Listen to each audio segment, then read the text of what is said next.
And we went into the house, and I'm looking around like, what is going on with this house? There was one room that was set up like a school room. So I'm like, okay, so the people, they do homeschooling. That's pretty cool.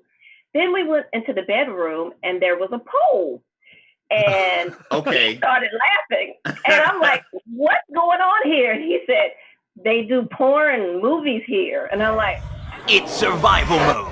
What you doing? Welcome to another edition of Survival Mode. What you doing? I'm your host, Bert Robinson. I'm Kevin Beers. And we are ready to have a show for you today.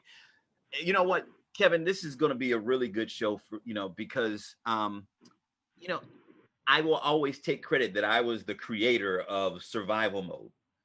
But let me tell you, okay, I wasn't really, she got the title. Okay, I created the idea, but sitting on the couch in my office, my wife came up with the idea of Survival Mode. What you doing? It was her title. Okay. I love it. I love it. But we want to talk about something that she is very passionate about. Yes, my wife is a realtor with United Realty. Is it that's a United Realty or Realtors or well? I'm gonna get real estate. I knew that. I was testing her. She passed. Okay, real estate. Ladies and gentlemen, I'd like to introduce to you the better half. Okay, Lisa Robinson. She is a realtor, and she's been a realtor for I think what 12, 13 years, something like that. 13. 13 Yes, years. sir. Okay, and the reason that we're bringing her on is because people, we keep talking about people living from paycheck to paycheck and, not finding a way. But then when you get to that point when you have found a way, you want to get to that dream of owning your own home. Mm-hmm. Okay. You had that dream. Well, yeah, that Pennsylvania dream. Yeah. Okay. But we all have that dream and we need to learn more. Mm-hmm. And it's time for us to really get some information from the professional. So without further ado, ladies and gentlemen, Lisa Robinson, how you doing? I'm great. How are you guys? We're doing good. Oh, I'm doing good. I'm doing fantastic. Okay. Okay, I'm doing fantastic. Awesome. We have a number of questions for you in reference to real estate, but the first question is, what got you into being a realtor? Okay, good question. So I guess problems. I purchased a home, and I had a situation where my realtor did something he shouldn't have done. Uh-oh. He went out of town, and he allowed his brother to show my house. His brother wasn't licensed, and later I found out. My second house, I had another issue. So, I thought, wow, I'm going to open houses every weekend because I just love real estate. I love looking at houses. It is my passion. And I thought, I can do this. Even though I'd been a nurse for many years, over 20 years at the time, I thought, you can teach an old dog new tricks. I'm going to learn it because I think I would be very good at it. And I am, because my passion is working with first-time home buyers.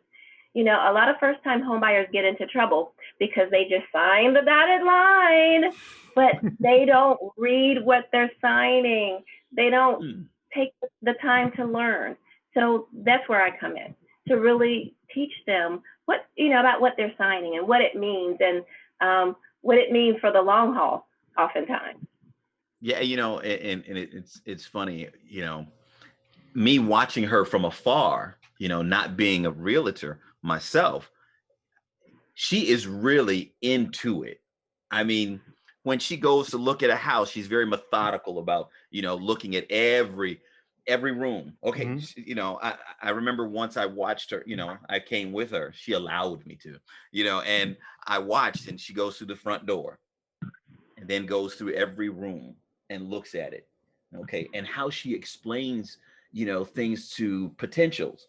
She Mm-hmm. it's really caring. Now, okay, I'm not talking as a husband. I'm just talking as, somebody. You actually could have fooled me on that one. I could have, couldn't I? But it's good to see her passion in her work. Okay. I mean, she even tells me, I get out my office. I'm trying to get this stuff together. She kicks me out. She really does. She does. Okay. Well, actually, I'll just throw my little real estate story in there. I actually bought my first house when I was 22. Awesome. Yeah. So I bought it. It was a duplex, and it came with renters. So it was about perfect. Perfect. I lived in one half. They lived in the other half. Worked out really well. They paid half the mortgage. So I was good with that. Then I got a roommate. He paid my half of my half. And so I lived extremely cheaply for a long time. No, don't leave out the story. Don't leave out the story. Well, okay. So as far as not knowing what's going on. Thank you. So the first night I was in the house, I signed the papers.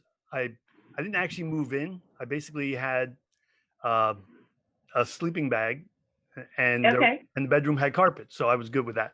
And it was I believe February when I bought it, and I went to sleep, woke up around 2:00 in the morning, 3:00 in the morning, and it was about 40 degrees inside the house. Oh my. And it turned out that the owners had let the oil tank run dry. But there was just enough to get through closing. I'm sorry. I don't mean to laugh. So I mean that was my first experience, and of course I found a 24/7 furnace guy who came out and helped me out. My dad works on furnaces, but he was an hour and a half away, so that wasn't going to do me much good. But that was my first experience with a house. I'm actually, the house I live in now is only my second house ever. Oh, okay. Yeah, I did live in an apartment between the two houses. When we moved to Virginia, we lived in the apartment, assuming this will give us time to look at school districts and things like that. Absolutely. Absolutely. So being that I got my story out now, what is the biggest thing that you think first-time homeowners miss when they're looking at real estate? So in your case, what would have helped was a home inspection. I always advise my clients who are purchasing existing properties to get a home inspection, because all we can see is cosmetic things. Maybe the carpet is a little worn, it needs to be painted. But what about inside of the walls? What about safety and health? What about plumbing? What about HVAC, things of that nature? So you really need that professional to be able to provide that information so that those things can get repaired prior to closing. Okay, but doesn't the bank require an inspection? No. The bank requires an appraisal so that the bank will know that they are paying for something that's worth their dollars. So that's all they require. It's up to the potential home buyer to get that inspection. The only time I don't strongly advise it is when someone's purchasing new construction, because with new construction, typically the builder will cover it for a year. So if anything does go wrong, it's covered. And that's actually part of the Code of Virginia, that they have to cover that. But with existing homes, not so much. Okay. And some people think, oh, well, I can just save that $400 or $500, but it's so worth it. Oh, I will definitely agree with that. I refinanced, and I thought it was required that I got the inspection, because there was an inspection done, and they found a leaky pipe, which I was refinancing, but I didn't know it was there because I had to go inside a closet to actually find that. So so they in the long run saved me a lot of money, because I would have had a ceiling collapse at some point. Pretty much. Yep. So that it may be. Yeah, it may be with refinances. I don't really deal with refis. Okay. Sure. So now I have another question. Somebody starting out, wanting to get a home. A lot of people, what they do is the bank tells them that they can afford $300,000 for a house. Okay. and they're ready to go out for that $300,000 house. They love it. They see, oh, the 2-car garage. Oh, I'm so excited. I'm happy. As a realtor, what do you do? Thank you. That's an amazing question, Bert. What I do is I ask them to look into their pocketbook, look into their wallet, and then they need to tell the bank what they can afford. So I basically walk them through the process. So the first part of the process is exactly what you said. Let's go to the bank to get a pre-approval. And then I warn them and I tell them now, based upon certain factors, your credit, debt to income ratio, all of those things, the bank is going to tell you what you can afford and what they will more than likely lend to you.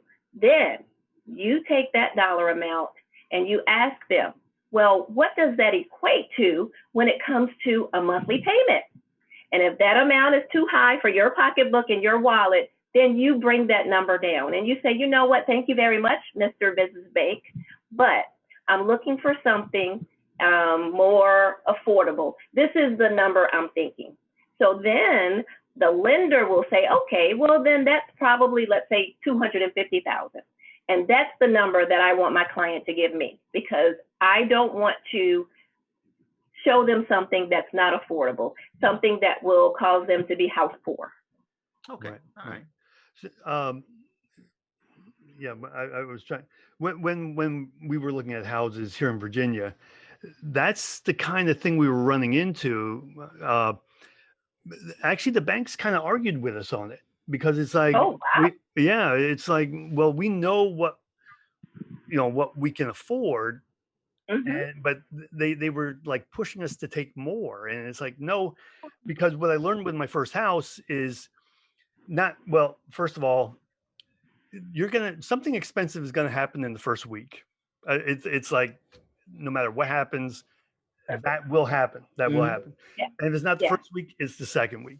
But if you go cash poor in order to buy the That's- house, if anything breaks, you're in trouble. That's right. And then you're back to, we're going to go back to what we've talked about in several shows, is that you're going to go back to being in a position where you're living paycheck to paycheck again. Right. And that's what we're trying not to get you to do. Okay. Listen to the experts who've been in the business and know real estate and know what they're doing. And because we want, I know Lisa wants those referrals again, because they have a good experience. Right. Okay. That's important.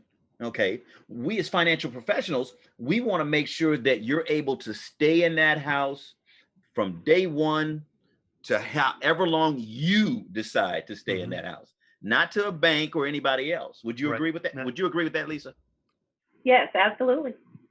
Okay. So do you talk to your clients at all about the differences between 15-year, 30-year mortgages, things like that?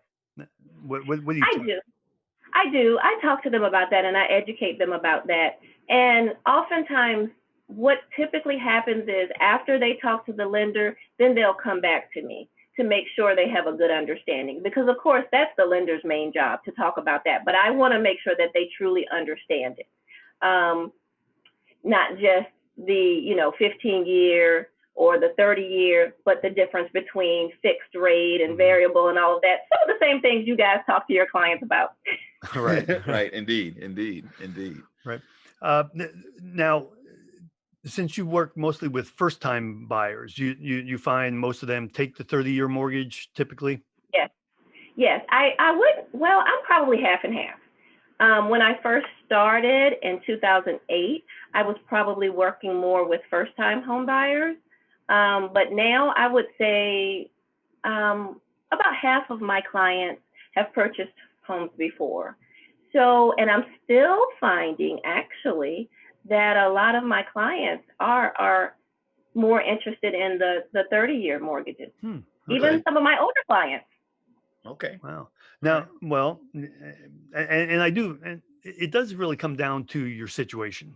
I mean, when I refinanced, I had a 30-year mortgage the first time I refinanced, because it's happened twice now, but I had a 30-year mortgage. I was 2 years into it. The rates had dropped quite a bit. And I financed down to a 15, keeping my payment exactly the same, but I cut off 12 years or whatever it was. Yes. Yes. Something Yeah. like that. You know, and then Smart. and then when I refinanced again, this was shortly after being laid off and money was a bit of an issue. Right. I refinanced. I only had like 4 years left, but the payments were killing me. So I refinanced out to 10 years to loosen the belt. Mhm. But then I began paying off early once my situation got better. So yeah, and that I think falls now. That's going to fall more toward us when we're advising our clients. Right. Right. But at the same time, I'm sure you talk about those kinds of things with your clients. Like if you're getting a 30-year mortgage, here's how you can shorten the time. Things like Right. Right. Always pay an extra payment, at least one extra payment a year. Yeah. right. Oh, okay. Now I've got a question in reference to that first-time home buyer, Mhm. and they're nervous. You know, They are. they're scared. Okay. They need preparation. What do you talk to them about to prepare? And they might not. They're almost there. They're almost ready. Okay, but they're talking to you. What do you tell them about preparation? So basically, I walk them through the process so they know what's coming next. And I find that they're less anxious when they know the steps that they have to take. And for everyone, it's a little different. Like I have some people who pursue grants from agencies such as Housing Opportunities Made Equal. You know, you have some people buying their third or fourth home, so it's a little bit different. But with the first-time home buyers, it's mostly making sure they're ready. A lot of them, even though they don't have to, it seems like a lot of people share their information with me as far as their credit and things of that nature. And I ask them how disciplined they are in paying their bills. If they're not very disciplined, it's not time. And I may have, you know, lost some clients, but I'm going to be honest with everyone, you know, to let them know that, you know, like I said, sometimes they're not ready. So as far as preparation, of course, we always have the conversation while you're under a contract. Mhm. You're not to make any purchases. So it's just, you know, different things that I've learned over my 13-year career in real estate to really prepare them proactively before something happens or to avert any problems while they're under contract. In reference to the person buying something, okay, while they're under contract, why can't they buy something? I mean, come on now. I see this car, you know, I'm about to get the house with the garage. I need a new car and to put the Right, yes. Uh-huh. And are you going to finance that car? Because if you're financing that car, that's additional debt. So you're increasing your debt to income ratio. And oftentimes when that happens, you're actually not going to qualify for that loan. So the bank will decline you for the home. See, I can't have the car. Nope. Okay. After. So, and I mean, literally, probably 1 in 3 people, they want to purchase a car. And we have the conversation. They're like, oh my gosh, thank you so much for telling me because I was going to buy my car. I'm like, no, get your house first and then get your car. Okay. All right. Yeah. Actually, I would say get the house, make a couple payments, see if you can afford a car. You see, now that's the financial process that we have to talk about. That's right. What do we talk about all the time? Self-discipline. Right. Okay. You got to have that. And if you don't, okay, because if you think about it, let's put some numbers out there. Okay. You're going to spend, Lisa's going to put you in a house. Well, the bank's going to give you, you know, this, but Lisa's going to find that house that you're going to be paying maybe $1,200 a month for. Okay. Okay. Then you're going to go out and say, oh, I want a car now. Whoa. That car payment, okay, is going to put you maybe about $350. Okay. Or $450, depending on what kind of car you're going to get. Right. So that's going to add to your, you know, expenditures there because you're not thinking about what else? You're not thinking about the fuel for that car. You're not thinking about if it's brand new, that's great. But what if it's not brand new? Maintenance and everything. So all those things come into play. You've got to be self-disciplined. Well, the other thing I'm sorry, go ahead. No, I was saying, yes, you're absolutely right. I have a situation of, I have a wonderful family who they're getting ready to get married and they're purchasing their home first. When we initially wrote the contract, they were on the contract together, but the gentleman's car or his truck, his work truck broke down, and he absolutely had to purchase another truck. So he purchased the truck, and then we had to switch everything, and the contract now is only in her name. So, but sometimes people don't have those options, right? Right. Fortunately, she could qualify for the house herself, just with one person, but not everybody has that option. Right. And that was what I was going to ask, is his income no longer counts, but since she can qualify by herself, it works. The other thing I find most people, especially first-time homeowners, they forget about the escrow that they need to be paying, the taxes and the insurance. Escrow? There's taxes? So you mentioned the $1,200 payment, but then you lop on there that $200 that goes to the taxes. And wait a minute, that's more money. Because taxes and insurance. Right. And then also the what's the mortgage insurance, PMI. PMI. Right. The PMI, when the bank tells you your payment is $1,200, they don't tell you about those three other things. What you mean? That's more money? Yeah.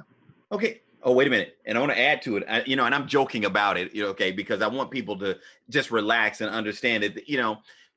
If you have all the information, you can make better decisions. Mm-hmm. That's the important thing. You can make better decisions. But then on top of all those other expenses, then there's homeowners association fees. Okay, I don't like those at all. Right. Those are referred to as the HOA. Uh-huh. Yeah, I've seen some outrageous amounts. Oh, yeah, and especially you better make sure you get what you pay for, because some people, I digress. Once you're in the home, you get what kind of feeling do you get, when the person goes through closing? And as a matter of fact, we're going to talk about closing in a moment, but they go through closing, you give them the keys. What kind of feeling is that? Oh my gosh. That's my favorite part, because I feel like I'm purchasing a house all over again. So, fortunate for me, right? I get to purchase a house time and time again, but I don't have to pay for it. So that's the best thing. And I literally see, the weight and the stress, because the hardest time for a home buyer is right before closing. That's when things usually go wrong. And I have to tell my clients, and it's my little thing, I'll say to women now, especially women who have children, that this is like having a baby. You're in labor right now. It hurts. Whatever the bank asks you, I don't care if they've asked you for that form before, just give it to them. But soon you're going to have the baby, and you're going to have those keys, and you're going to go home, and you don't have to worry about any of us ever again. It's an amazing feeling. I mean, you guys are both, homeowners, so you understand. It's like a big accomplishment. You can see it in their faces. I've accomplished, getting my little piece of the American dream. And it's just a wonderful feeling to be a part of everyone's blessings who's allowed me to serve as their realtor. Oh, that's wonderful. That's wonderful. Let's get back to the closing. Okay. To the baby. They're pregnant. I mean, that analogy, I'm still processing that analogy right there because, they're trying to deliver a house, literally and figuratively. I like that. Okay. I get it. Yeah. I mean, I can't begin to tell you the number of people who've been in tears during maybe the last week or the last couple of weeks. Okay. You go to closing. Now, closing is the part where the bank and the lawyers get together, right? So the bank basically has done their part, and they've signed off, and now the lawyers take over. And that's where all of the legal pieces come in. And like people say, the analogy, I'm signing my life away. So at that point, the bank has said, yes, you're approved. You were going to write that check, and then the lawyers take over. Or sometimes a title company does it. Okay, but so the lawyers are the ones that make everybody cry. No, it's usually the bank, the loan processors. I mean, they're great. They're great. They're amazing at what they do. But sometimes, I mean, you need a lot of information, and I get it. If the bank is going to lend 200, 300, 400 or more, $1,000, they have to cross every T. They have to dot every I. And sometimes it's a little taxing because when in our industry, when that didn't happen and there were no doc loans, what happened? Housing crisis. So the banks don't want to go into that again.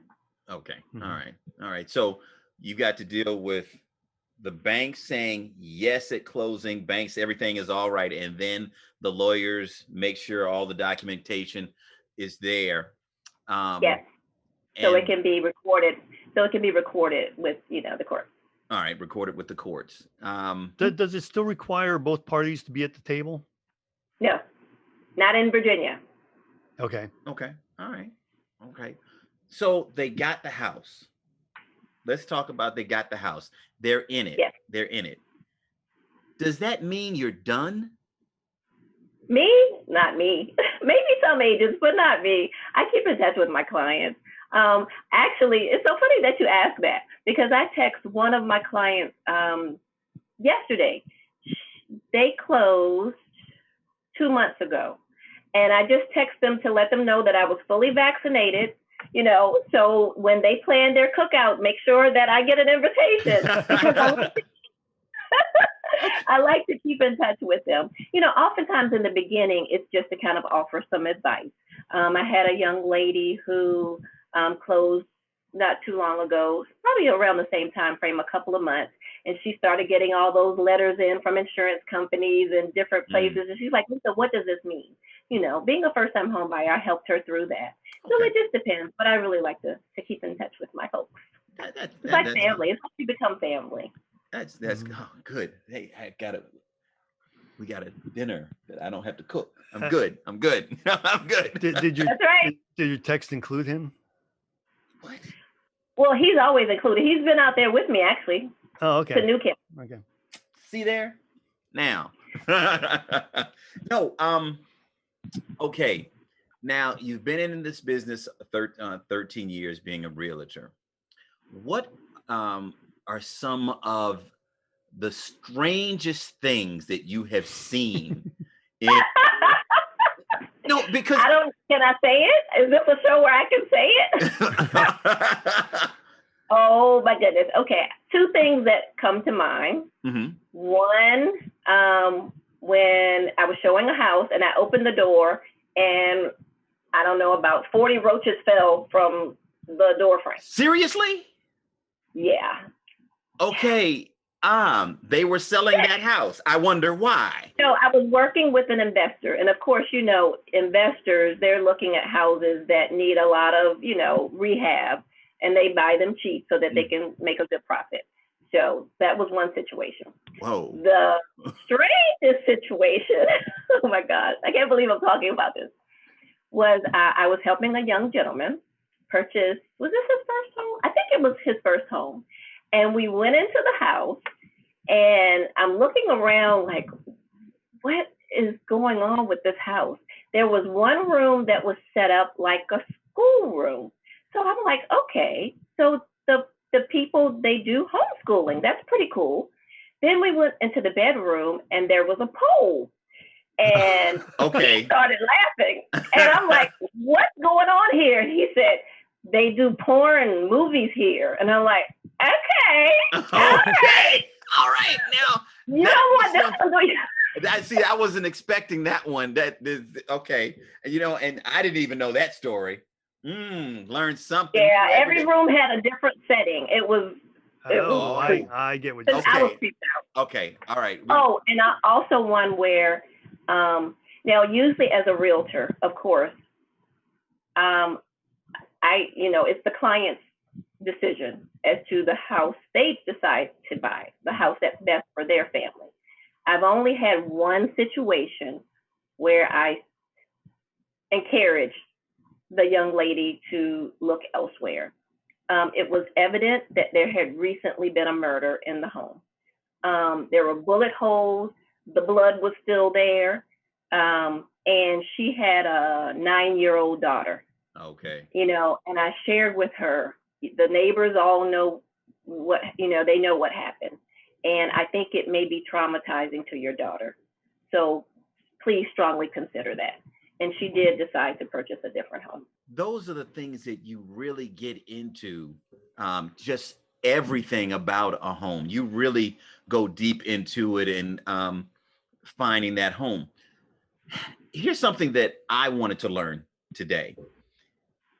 Comps. We talk about comps and things of that nature, and those are it means comparable homes like the one you're looking at, to get a good price. Yes.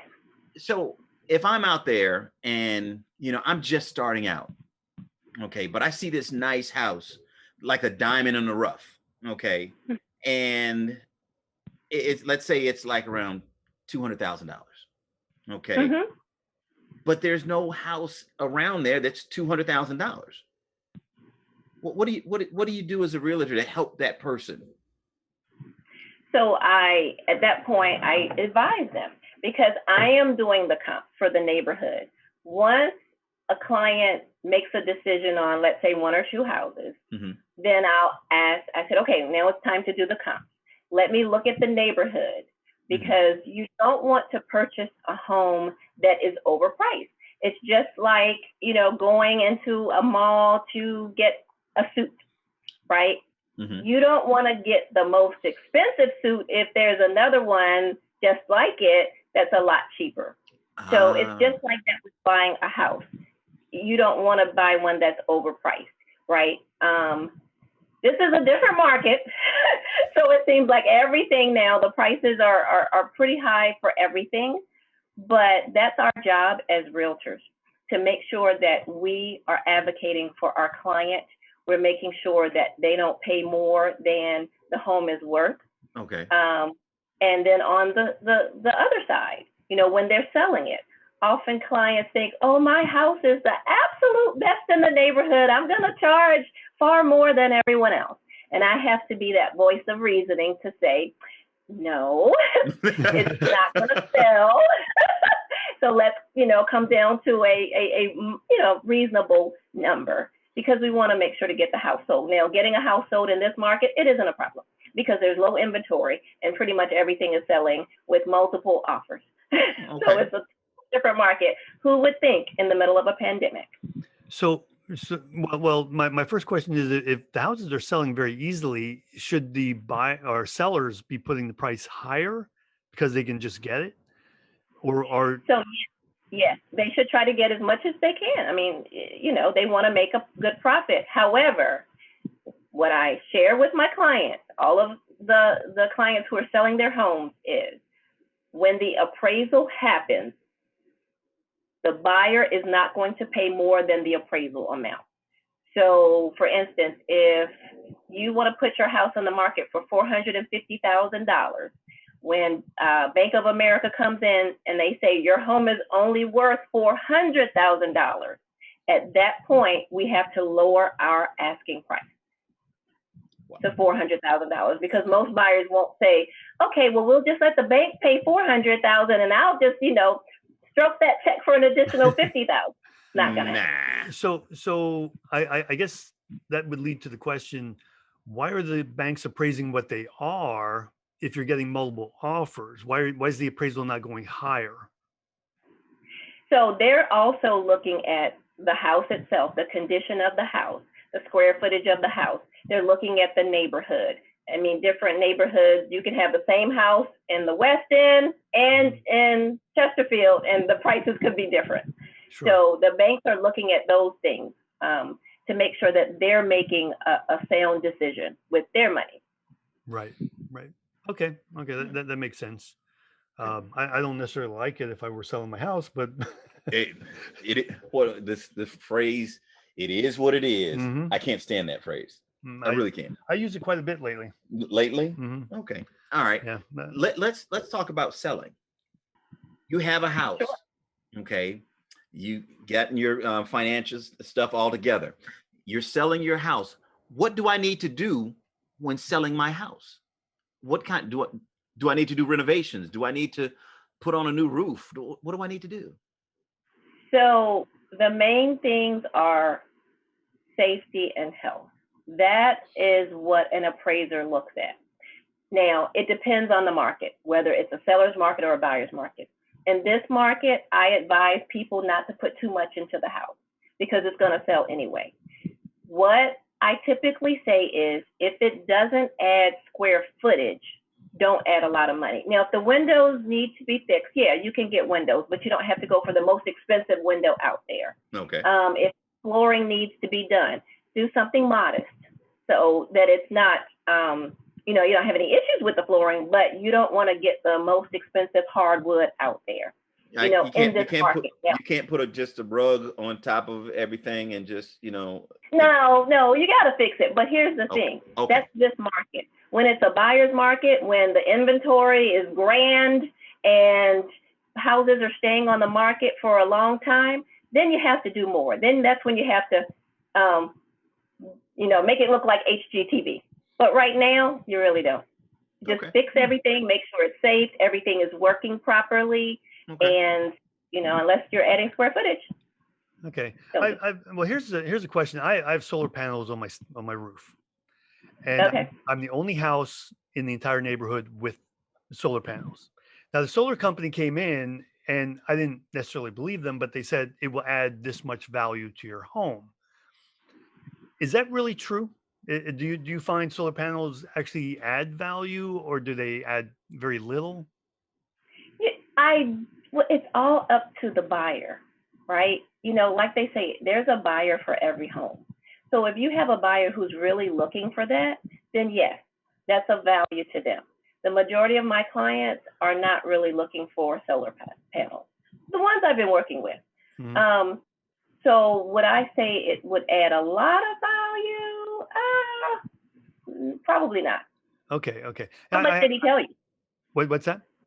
How much did he say? How much over the? I honestly don't remember, but my first thought was, I don't believe that, and I will check it out. So I actually did talk to another realtor, and I said, how does this work for me? And what she told me was, if you're the only home with a solar panel, it really doesn't make much of a difference.